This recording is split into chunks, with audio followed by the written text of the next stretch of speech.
നമുക്ക് ഈ പലഹാരം ഉണ്ടാക്കാൻ ആവശ്യമായ സാധനങ്ങൾ അരിപ്പൊടി വറുത്ത് വെച്ചത് പൊടിയാണ്. വറുത്തായതുകൊണ്ട് തേങ്ങ ചെറുതായിട്ടൊന്ന് ചതച്ചത്, ജീരകവും ചെറുതായിട്ട് ചതച്ചത്. തേങ്ങയും ജീരകവും കൂടെ ഒരുമിച്ചിട്ട് മിക്സിക്കകത്തോട്ട് ഒന്ന് ക്രഷ് ചെയ്താൽ മതി.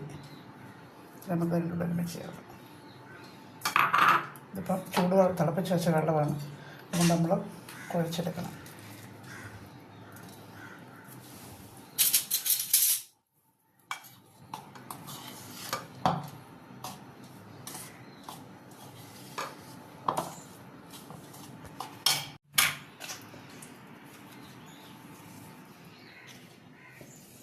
തേങ്ങയും ജീരകവും കൂടെ ഇട്ട് വേണം നമ്മളിതിനകത്ത് ഇളക്കാൻ.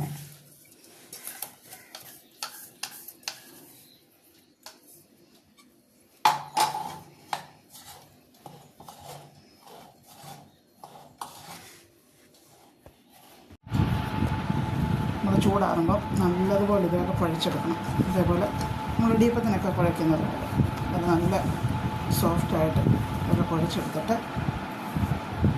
ഇത്രയും വലിപ്പമാകാവും.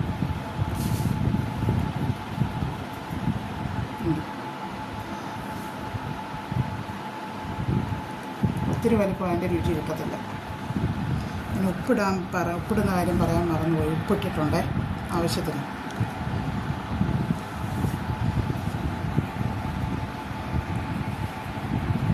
ചെറുതായിട്ടിട്ട്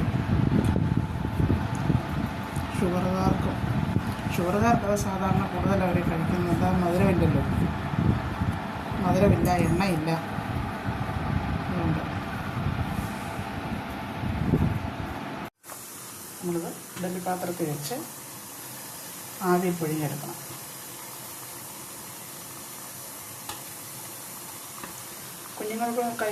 മധുരമില്ലാതെ കഴിക്കുന്ന കുഞ്ഞുങ്ങൾക്ക് നല്ലതായത്.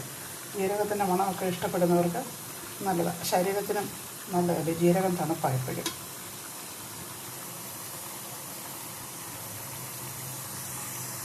ഇത് വെന്ത് വരട്ടെ, നമുക്ക് അടച്ചു വെക്കാം.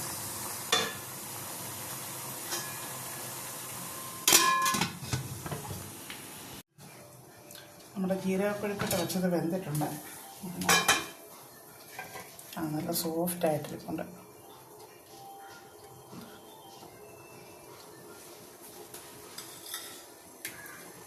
അതിൻ്റെ കൂടെ നമുക്കതിൻ്റെ കൂട്ടത്തിൽ ഒരു തേയിലവെള്ളം കൂടെ ഇടാം. ഇഞ്ചിയും പുതിനയിലയും ഇട്ട് തിളച്ചതിന് ശേഷം സ്വല്പം തേയിലയും കൂടെ ഇടാം.